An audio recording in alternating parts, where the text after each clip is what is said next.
Mga natural na pagkain na pampalakas ng resistensya ng manok.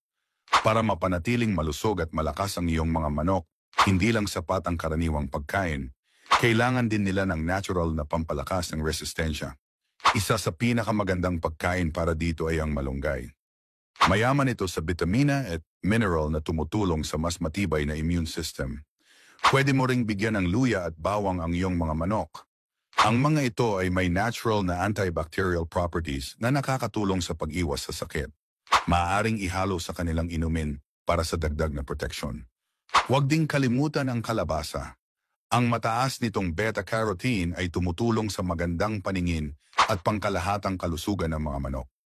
At syempre, siguraduhing laging malinis at sariwa ang tubig na iniinom nila. Kahit gaano pa kahusay ang pagkain, kung marumi ang tubig, maaaring magdulot ito ng sakit. Bigyan ng tamang nutrisyon ang iyong mga manok at siguradong sila ay magiging masigla at mas matibay laban sa sakit.